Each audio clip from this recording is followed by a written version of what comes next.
हाँ बच्चों, ये हमारा तुम लोग के लिए दूसरा वीडियो है। ठीक है, तो ध्यान से पहला वीडियो को जो ट्रिग्नोमेट्री तक है उसका टोटल क्वेश्चन हम करवा दिए, जितना फार्मूला था उसको करवा दिए हैं। अब उसके बाद का जितना इम्पोर्टेंट फार्मूला है, ठीक है, उसको समझो। ये सब यदि तुम समझ लेते हो तो 100% एक भी क्वेश्चन छूटने नहीं जा रखा। केवल तुम हमारा किसी का वीडियो देखो और मत देखो, तुम केवल और केवल हमारा वीडियो देखो और 100% गारंटी है क्वेश्चन नहीं आया तब बोलना।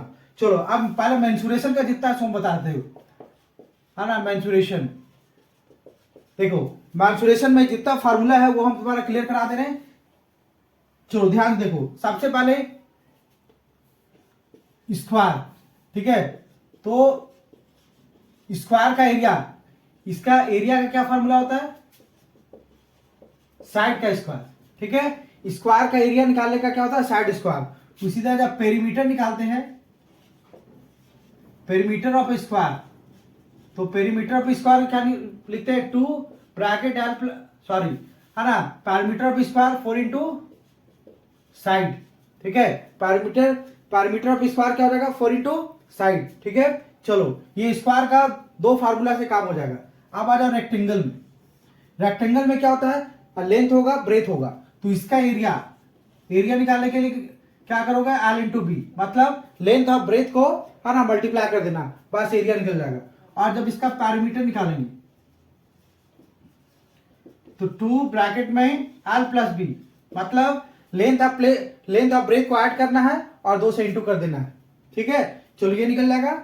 अब आ जाओ इक्विलेटरल ट्रायंगल का। इक्विलेटरल ट्रायंगल का मतलब एक ऐसा ट्रायंगल जिसका तीनों का तीनों साइड बराबर होना चाहिए। उसका फार्मूला एरिया का फार्मूला, है ना, एरिया √3/4 इंटू साइड का स्क्वायर, ठीक है। ये हो गया, ये इक्विलेटरल ट्रायंगल का एरिया निकालने का फार्मूला है। हाँ, √3/4 इंटू साइड का स्क्वायर। चलो जल्दी से इसको नोट करो, जितना फार्मूला दिमाग में रहेगा, है ना। एक भी क्वेश्चन, चाहे ऑब्जेक्टिव हो, 2 नंबर का हो, 4 नंबर का हो, हाँ, कोई भी क्वेश्चन छूट नहीं सकता है। चलो, अब इसके बाद देखो, अब सर्कल का देखो। सर्कल का जितना फार्मूला है, इसके बाद देखो, ये सर्कल है, ठीक। ये सर्कल में क्या है? रेडियस है, और इसको क्या, टोटल को बोलते हैं डायमीटर, जिसको डी से इंडिकेट करते हैं। तो डायमीटर और रेडियस में क्या रिलेशन है? D equal to 2r। हाँ, मतलब कि डायमीटर रेडियस का डबल होगा, ठीक। इसका सरकमफ्रेंस निकालना हो, सरकमफ्रेंस का फॉर्मूला 2πr, ठीक है। सरकमफ्रेंस का 2πr। इसका एरिया यदि निकालना है तो एरिया के लिए क्या करना? πr², ठीक। एरिया का हो गया πr², ठीक है।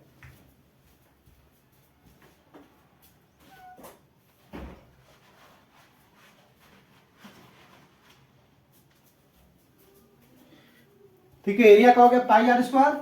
चलो, अब इसमें देखो, ये सेक्टर होता है। ये मान लो एंगल दिया थीटा, तो एरिया ऑफ सेक्टर क्या लगाओगे? πr² थीटा बाय 360, है ना। मतलब कि यहां पे यदि एंगल दे देगा तो एरिया ऑफ सेक्टर निकालने के लिए πr² थीटा, मतलब थीटा का वैल्यू बैठा देना और इसको सॉल्व कर देना है, ठीक है। चलो, एरिया ऑफ सेक्टर निकल गया, ठीक। चलो, इतना हो गया। चलो, इसको नोट कर लो, नोट कर लिया। चलो, अब आते हैं हम लोग क्यूबाइड में, ठीक है। देखो, क्यूबाइड, ये क्यूबाइड का स्ट्रक्चर है। क्यूबाइड में क्या होगा? लेंथ होगा, ब्रेथ होगा, हाइट होगा, इसका टोटल सरफेस एरिया। तो फार्मूला लगाना 2l into B plus B into H plus H into L, ठीक है। टोटल सरफेस एरिया निकालने के लिए 2 ब्रैकेट में l into B plus B into H plus H into L, total surface area. इसका volume निकालना हो तो तब क्या? 6 इंटू साइड का स्क्वायर कर देना, सॉरी, है ना। इसका l into B into H कर दो, ठीक है। वॉल्यूम निकालना रहेगा तो l into B into H, length, breadth और हाइट हो जाएगा। इसका डायगोनल निकालना हो, डायगोनल, तो √l का स्क्वायर प्लस b का स्क्वायर प्लस h का स्क्वायर, ठीक है। ये डायगोनल के लिए हो गया। अब आ जाओ क्यूब में। क्यूब में क्या होता है, लेंथ ब्रेथ हाइट सब सेम होगा। इसका टीएसए निकालो, टीएसए 6 इंटू ए का स्क्वायर मतलब साइड का स्क्वायर, जो साइड रहेगा उसको स्क्वायर कर देना, 6 से मल्टीप्लाई कर देना, टीएसए निकल जाएगा। वॉल्यूम निकालना है तो जो साइड रहेगा उसका क्यूब कर देना, ठीक है। और डायगोनल निकालना हो तो √3 इंटू साइड कर देना, ठीक। √3 को उसे साइड से मल्टीप्लाई कर देते हैं तो डायगोनल निकल जाएगा, ठीक है। चलो तो इसको नोट कर लो, ये मेरा क्यूबाइड हो गया और ये मेरा क्यूब हो गया, नोट करो इसको। ठीक है। चलो अब नेक्स्ट कंटिन्यू एकदम वीडियो देखो और 100% एकदम 10 तारीख का एग्जाम में पूरा का पूरा क्वेश्चन एकदम ठोक करके आओ, ठीक है। चलो अब हम लोग आते हैं सिलेंडर में। देखो ये सिलेंडर है, ये ऐसा बनाओ, ऐसा बनाओ, ये हाइट हो गया, इसका रेडियस हो गया, ठीक है। चलो अब इसका टोटल सरफेस एरिया टीएसए निकालते हो तो 2 pi are are plus H, बस इतना ही काम करना है। टीएसए और कर्व सीएसए, सीएसए निकालना है तो 2 पाई आर एच लगा देना, ठीक है। वॉल्यूम निकालना हो, वॉल्यूम का फॉर्मूला लगा देना पाई आर स्क्वायर एच, ठीक। ये हो गया हमारा कर्व सरफेस एरिया, वॉल्यूम हो गया, सीएसए हो गया और टीएसए हो गया। अब कोण के बारे में आओ, देखो यार हो गया, स्लैंट हाइट बोलते हैं इसको, ये मेन हाइट हो गया। एल स्लैंट हाइट निकालने के लिए एच का स्क्वायर प्लस आर का स्क्वायर, ठीक है। एल बराबर हो गया एच का स्क्वायर प्लस आर का स्क्वायर, ठीक। अब यहां पे आता है सीएसए, है ना, या टीएसए, टीएसए पहले लिखते हैं तो टीएसए हो गया पाई आर आर प्लस एल, ठीक है। सीएसए, सीएसए होता है पाई आर एल, ठीक है। और वॉल्यूम का निकालना रहता है तो वॉल्यूम का फॉर्मूला है 1/3 पाई आर स्क्वायर एच। ये हो गया कोण, तो कोण का स्लैंट हाइट निकालने का formula H square plus R square का अंडर रूट, टीएसए निकालना हो तो पाई आर ब्रैकेट में आर प्लस एल, और सीएसए निकालना हो तो पाई आर एल, और वॉल्यूम निकालना हो तो 1/3 पाई आर स्क्वायर एच, ठीक है। चलो इसको भी नोट करो, टोटल फार्मूला दिमाग में रहेगा, 100% 80 का 80 मार्क्स आना ही आना। चलो अब आ जाओ स्फीयर। स्फीयर का देखो इंपॉर्टेंट चीज, देखो स्फीयर, ये स्फीयर क्या हो गया, भारी जो गोल जैसा होता है हाँ उसको स्फीयर बोलेंगे। तो इसमें ये रेडियस हो गया, इसका वॉल्यूम, वॉल्यूम के लिए क्या लिखते हैं 4/3 पाई आर क्यूब, ठीक है। इसमें टीएसए बस एक ही पार्ट होता है इसका, भरा होता है टीएसए, तो 4 पाई आर स्क्वायर, ठीक है। अब हेमीस्फीयर देखो, ये हेमीस्फीयर, ठीक। तो हेमीस्फीयर का वॉल्यूम, इसका यदि वॉल्यूम निकालेंगे हेमीस्फीयर का 2/3 पाई आर क्यूब, इसका सीएसए निकालेंगे, है ना, मतलब area of CSA, CSA of hemisphere, hemisphere तो 2 पाई आर स्क्वायर, ठीक है।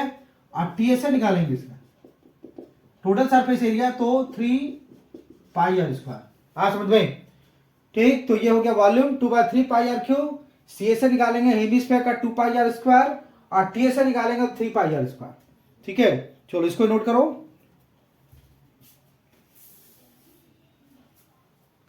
ठीक है। चलो अब नेक्स्ट देखो, तो मेंसुरेशन का इतना यदि फार्मूला दिमाग में रहता है तो वो केस बेस्ड क्वेश्चन हो, किसी प्रकार का क्वेश्चन हो, 110% क्वेश्चन सॉल्व किया सकता है। अब आ जाए स्टैटिस्टिक्स में, हाँ सबसे पहले मीन, तो मीन का तुमको सिंपल, मीन का मतलब होता है एवरेज, एवरेज निकालना है, हाँ। तो मीन निकालने के लिए क्या करना रहता है, sum of all numbers, sum of all numbers, जितना नंबर रहेगा सबका सम करो और डिवाइड कर दो टोटल नंबर से, टोटल नंबर से, बस उसका मीन निकल जाता है। इसके लिए है ना, जो हम लोग फार्मूला अप्लाई करते हैं मीन के लिए, मीन बाय क्या होता है, sigma F x by sigma F, ठीक है। Sigma F x by sigma F, इससे हमारा मीन निकल जाता है, ठीक। आप मीडियन जब निकालना, ठीक है, मीडियन, चलो इसको नोट करो। मीन के लिए इंपॉर्टेंट बात, सम ऑफ ऑल नंबर्स करना है, अब बाय टोटल नंबर्स डिवाइड कर देना है। अब भी निकालना है तो सिग्मा ऑफ एक्स, है ना, आप हो गया फ्रीक्वेंसी, ठीक, और एक्स हो गया उसका क्लास मार्क। चलो अब हम लोग देखते हैं मीडियन, है ना। मीडियन का जो फार्मूला है, मीडियन में सबसे पहले एक ऑड नंबर का और एक इवन नंबर के लिए, जैसे नंबर मान लो दिया हुआ है 2 4 6 8, ये देखो ऑड नंबर, ये इवन नंबर है, तो इवन नंबर का मीडियन का मतलब होता है मिडिल टर्म, है ना, मिडिल टर्म, बीच वाला। तो जब ऑड नंबर हो, हाँ, जब इवन नंबर हो, है ना, when n is even number, ठीक है, जब मेरा n क्या होना चाहिए, इवन नंबर होना चाहिए। अब इसको कैसे देखो निकालते हैं, पहले तो इसको हम लोग अरेंज कर लेते हैं, है ना, डिसेंडिंग ऑर्डर असेंडिंग ऑर्डर, जैसे मन करे वैसे कर लो और उसके बाद सॉल्व करो, ठीक। तो देखो ये हमारा अरेंज है ना, 2 4 6 8, है ना, ये अरेंज है। अब इसका मीडियन निकालना है, तो n इवन नंबर पता चल गया, तो सबसे पहले n/2 निकालना, और n/2, है ना, +1 निकाल लेना, और जो आएगा, है ना, ये सब जो नंबर तैयार होगा इसको ऐड करना, ऐड करने के बाद क्या करना, 2 से डिवाइड कर देना, ठीक। तो देखो यहाँ पे n का वैल्यू 1 2 3 4 है, 4 है, तो n बराबर 4, तो सबसे पहले n/2 निकालते हैं, n/2 मतलब 4/2 काटेंगे, 2 आ गया। अब सॉल्व कर, देखो 2 का मतलब सेकंड नंबर 4 है, पहले 4 लिखें, उसके बाद बोला n/2 में 1 ऐड कर देना है, मतलब 2, है ना, ये हो गया सेकंड नंबर, इसके बाद एक और आगे, तो 6 हो गया बाय 2, कितना 6 4 10 बाय 2 काट दो, कितना आ गया 5। आज समझ में। तो जब भी मीडियन निकालना हो और हम लोग को इवन नंबर मिल गया, है ना, और इवन नंबर मिल जाए तो सिंपल से क्या फंडा लगाना है कि पहले n निकालना है, n देख लेना है, n/2 निकालना है, ठीक। n/2 में जब जो डिजिट आएगा उससे एक बढ़ जाना है, तो यहाँ पे देखो 1/2 2 आया, तो दूसरा नंबर 1 2, सेकेंड नंबर ये है, उसके बाद थर्ड नंबर मेरा ये है, तो 4 + 6, और ये दोनों को ऐड करने के बाद 2 से डिवाइड करेंगे। आज समझ में, ये हो गया इवन नंबर के लिए। अब देखो ऑड नंबर के लिए, ऑड नंबर का और आसान है। ऑड नंबर के लिए जैसे मान लो यहाँ पे 10 दिया रहता है, ठीक। अब यहाँ पे क्या है, n इज ऑड नंबर, ठीक है, ऑड नंबर, तब इसका हम लोग मीडियन कैसे निकालेंगे, n + 1/2, है ना, ये टर्म खा ले लेना। आज समझ में, n + 1 मतलब कि n कितना है, 1 2 3 4 5, तो 5 + 1/2, तो 5 1 6 हो गया, 6/2 काटो, थर्ड टर्म, तीसरा टर्म 1 2 3, देखो थर्ड टर्म में क्या 6, तो मीडियन जो इसका हो गया 6 हो गया। आज समझ में, है ना। तो मीडियन निकालने का, जब वो नंबर क्या होना चाहिए, ऑड नंबर होना चाहिए। तो जब ऑड नंबर होना चाहिए तो सबसे पहले क्या करना है, वो नंबर को असेंडिंग या डिसेंडिंग ऑर्डर में सेट कर लेना है। सेट करने के बाद क्या करना है, वो जो नंबर हम लोग देखेंगे 1 2 3 4 5, तो उसमें 1 ऐड कर लेना है ना, तो n + 1/2, अब n + 1 तो 5 था, 5 + 1 6 हो गया, 6/2, 2 से काटेंगे 3, इसका मतलब थर्ड टर्म हो गया, 1 2 3, थर्ड टर्म क्या हो गया 6, यही हो गया मीडियन। आज समझ में। तो ये छोटे वाले का, है ना, जब सिंगल डिजिट में नंबर दिया हो, आप मीडियन निकालना हो तो, है ना, इसी फॉर्मेट से निकालते हैं। अब इसका लॉन्ग वाला क्वेश्चन का फार्मूला भी कम से कम दिमाग में रखना, उसमें हम लोग क्या निकालते हैं, l + n/2 - capital F by small f into h। देखो ये हमारा फार्मूला है मीडियन के लिए, ठीक है। n तो अभी देखे ही, ये क्या होता है, लोअर लिमिट होता है, और ये फ्रीक्वेंसी वाला टर्म होता है, हाँ फ्रीक्वेंसी, ये CF हो गया, ठीक है, ये कॉम्युलेटिव फ्रीक्वेंसी हो गया। और ये वाला जब अभी हम क्वेश्चन बताएंगे, है ना, कि क्वेश्चन को सॉल्व कैसे करते हैं, तो उसके लिए पहले फार्मूला को दिमाग में रखो, n/2 - f/f into h। Mean median भी यदि कंप्लीट करते हो तो 7 8 मार्क्स तो कहीं नहीं जाने वाला, एकदम 110% क्वेश्चन तुम हमारा मीडियन का, मीडियन मोड से तो निकल ही जाएगा। चलो ये मीडियन के लिए हो गया, चलो नोट करो इसको। चलो अब हम लोग मॉड में देखते हैं, व्हाट इज मॉड। मॉड में देखो, मॉड में क्या है कि मॉड का मतलब है जो सबसे ज्यादा बार आया हो वही उसका मॉड होता है। ठीक, जैसे मान लो 2 है, 3 है, 4 है, 2 है, 9 है, 6 है। देखो आप पूछे कि इसका मॉड क्या होगा, तो सबसे ज्यादा देखो 2 बार आया, 3 एक बार, 4 एक बार, 9 एक बार, 6 एक बार, तो है ना मॉड हमारा। देखो तो मॉड क्या हो जाएगा, मॉड हो जाएगा मेरा 2, है ना। जो सबसे ज्यादा बार आएगा है ना वही उसका मॉड कहलाता है। क्लियर हो गया। चलो मॉड का भी, और इसका एक फार्मूला है ना, लॉन्ग वाले का फार्मूला नोट कर लो अभी। L plus F not minus F1 कर दो, 2 F0 minus F1 minus F2 into H। देखो ये फार्मूला याद रखना, एल प्लस F0 F0 1, यहाँ डबल, यहाँ जो रहेगा इसका डबल, है ना, F1 F2, है ना। जब हम क्वेश्चन बताएंगे तो क्लियर कर देंगे, है ना, कि F0 किसको लेना है, F2 किसको लेना है, H क्या है। ठीक है, अब ये फार्मूला को कॉपी में नोट करो। चलो नेक्स्ट देखो, मॉड हो गया, तो स्टैटिस्टिक्स भी खत्म। ठीक, मैंसुरेशन खत्म, स्टैटिस्टिक्स खत्म। ठीक है, अब तुम लोग का बचा ज्योमेट्री, है ना। तो ज्योमेट्री में तुम्हारा थेल्स थ्योरम जो है ना, यही बहुत इंपॉर्टेंट है, और ये एग्जाम में 110% एकदम आना ही आना है।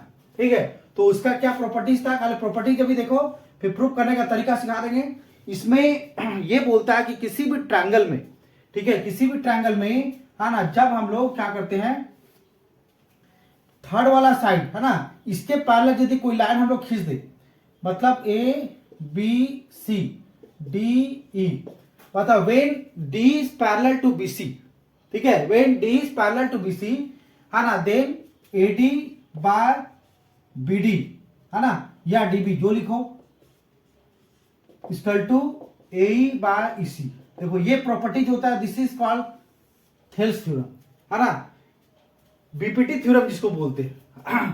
ये प्रोपोर्शनलिटी का थ्योरम है, मतलब कि यदि कोई लाइन, है ना, अपने सामने वाले साइड का यदि पैरेलल खींच रहा हो, तो वो दोनों साइड को बराबर बराबर रेशियो में डिवाइड कर देता है ना, बराबर बराबर रेशियो में बांट देता है। यही है थेल्स थ्योरम, इसमें और कुछ नहीं है। उसके बाद इस पे बेस्ड जो क्वेश्चन है उसको हम लोग सॉल्व करेंगे। तो उम्मीद करते हैं कि जितना फार्मूला बताएं, है ना, 110% एकदम समझ में आ गया होगा। अब इसके बाद का जो वीडियो है ना, उसमें इंपॉर्टेंट क्वेश्चन बताएंगे, और वो 110% तुम्हारे एग्जाम में आना ही आना है। तो जितना फार्मूला उसको नोट करो, याद करो। ठीक है, अब नेक्स्ट वीडियो फिर अपलोड करते हैं, उसके बाद तुम उसको ध्यान से देखो और प्रैक्टिस करो और ज्यादा से ज्यादा मार्क्स लाओ। वीडियो देखने के लिए धन्यवाद।